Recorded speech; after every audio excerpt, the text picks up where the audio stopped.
రాష్ట్రాన్ని పరిపాలించి రాష్ట్ర ప్రజలకు సంక్షేమాన్ని అమలు చేసి రాష్ట్రాన్ని అభివృద్ధి పదం వైపు నడిపించి దేశంలోనే నంబర్ 1 రాష్ట్రంగా తెలంగాణను నిలబెట్టే అవకాశం 4 కోట్ల ప్రజలు ఇచ్చిండ్రు.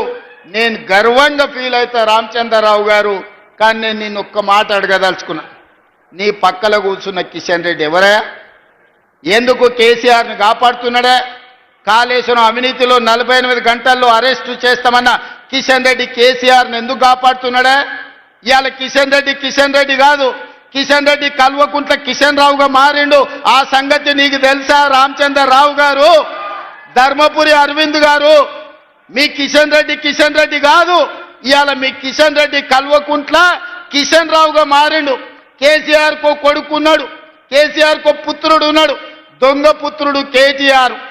ఇవాళ కేసీఆర్కి ఇంకో దత్తత పుత్రుడు ఉన్నాడు, ఆయన పేరు కల్వకుంట్ల కిషన్ రావు. దొంగ పుత్రుడు దత్తపుత్రుడు కలిసి ఈరోజు కేసీఆర్ అవినీతిని కాపాడే ప్రయత్నం చేస్తున్నారు. మొట్టమొదట రామచంద్రరావు గారు కిషన్ రెడ్డి గారిని జనజీవన స్రవంతిలోకి తీసుకురా.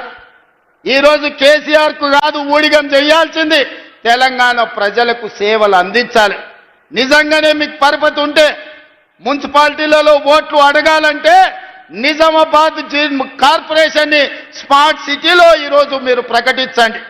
హైదరాబాద్ నగరంలో మూసీ నిర్మాణం, అహ్మదాబాద్లో మీరు నర్మదా నది రివర్ ఫ్రంట్ కట్టుకుంటారు, ఢిల్లీలో యమునా నది కట్టుకుంటారు, ఉత్తరప్రదేశ్లో గంగా నది కట్టుకుంటారు. మా హైదరాబాద్కు మాత్రం మూసీ నది ప్రక్షాళన జరగొద్దా? మోడీ నిధులు ఇయ్యడా? మోడీకి ఓట్లు ఇయ్యలేదా?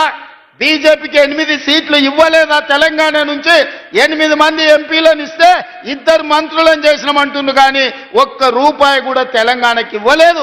ఇది దుర్మార్గం కాదా అని నేను బీజేపీ నాయకులను నేను అడుగుతున్నా. అందుకే మీకు ఓటు అడిగే హక్కు లేదు. తెలంగాణ ప్రజలు బీజేపీని బొందబెట్టాలి. బీజేపీ బీఆర్ఎస్ వేరు కాదు, వీళ్ళిద్దరిది ఫెవికాల్ బంధం.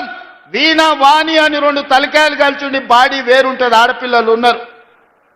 బీజేపీ బీఆర్ఎస్ బంధం కూడా విడదీయరాని ఫెవికాల్ బంధం. ఇవాళ బీజేపీ కేసిన బీఆర్ఎస్ కేసిన ఒక్కటే, ఆ ఓట్లు తీసుకెళ్లి మూసీ నదిలో వేసినట్టే. ఎందుకంటే ఇవాళ ప్రభుత్వం అనేది ఉన్నది, 2 ఏళ్లే మనం పూర్తి చేసుకున్నది. ఇంకా 8 ఏళ్ళు కాంగ్రెస్ పార్టీ అధికారంలో ఉంటుంది, తెలంగాణను అభివృద్ధి చేస్తుంది. ఈ అభివృద్ధిలో నిజామాబాద్కు ప్రత్యేకమైన స్థానం ఉంటుంది. నిజామాబాద్ నుంచే ఈ తెలంగాణ అభివృద్ధికి పునాదులు వేస్తాం. నిజామాబాద్కి ఎయిర్పోర్టును తీసుకొచ్చే బాధ్యత మా ప్రభుత్వం తీసుకుంటుంది. ఇవాళ ఆదిలాబాద్లో ఎయిర్పోర్ట్ తెచ్చినాం, వరంగల్లో ఎయిర్పోర్ట్ తెచ్చినాం, వరంగల్కి అండర్ గ్రౌండ్ డ్రైనేజ్ ఇచ్చినాం. ఇవాళ కరీంనగర్ ఔటర్ రింగ్ రోడ్ ఇస్తున్నాం, వరంగల్ ఔటర్ రింగ్ రోడ్ ఇవ్వబోతున్నాం. ఇవన్నీ పథకాలు జరిగినాయంటే కాంగ్రెస్ పార్టీ అధికారంలో ఉంది కాబట్టే ఇవాళ పేదలకు న్యాయం జరిగింది. అదేవిధంగా టీఆర్ఎస్ వాళ్ళు అంటూరు ఏం చేసిరని నేను చెప్పదలుచుకున్న రాసుకోండి. కేసీఆర్ ఫామ్ హౌస్లో ఖాళీగానే ఉంటే పెన్ను పేపర్ తీసుకొని రాసుకో. నువ్వు 10 ఏళ్లల్లా ఒక్క రేషన్ కార్డు కూడా ఇయ్యలే. ఉత్తమ్ కుమార్ రెడ్డి నాయకత్వంలో లక్షలాది మంది పేదలకు రేషన్ కార్డులు ఇచ్చి ఇవాళ 3,17,00,000 మందికి ఇవాళ సన్న బియ్యం ప్రతి మనిషికి 6 కిలోల చొప్పున ప్రతి పేదవాడికి ఆ రేషన్ కార్డులతో పాటు సన్న బియ్యం అందిస్తున్నాం. మా అక్కలు ఇక్కడనే ఉన్నారు సాక్షిగా, సన్న బియ్యం మేము ఇస్తున్నాం. ఆయల్ల దొడ్డు బియ్యం ఇస్తే బర్లకు పెట్టేటోళ్ళు, లేకపోతే రేషన్ షాప్ ఉంటే అక్కడి నుంచి అక్కడనే అమ్మేది. ఇవాళ మా అక్కలు సన్న బియ్యం వాళ్ళు తినడమే కాదు, సంటి పిల్లలకి ఇవాళ వండి బుక్కెడు బువ్వ ఆడబిడ్డలు పెట్టుకుంటున్నారంటే మేమిచ్చిన సన్న బియ్యం కాదా? అదేవిధంగా ఆయల్ల భూమి ఉన్నోనికి, వ్యవసాయం ఉన్నోనికే ఉచిత కరెంటు ఉండే, పట్టణాలలో పేదోళ్లకు ఉచిత కరెంటు లేదు. అందుకే పాదయాత్ర సందర్భంగా పేదలు నా దృష్టికి తెస్తే ఇవాళ పేదవాళ్ళ ఇళ్లకు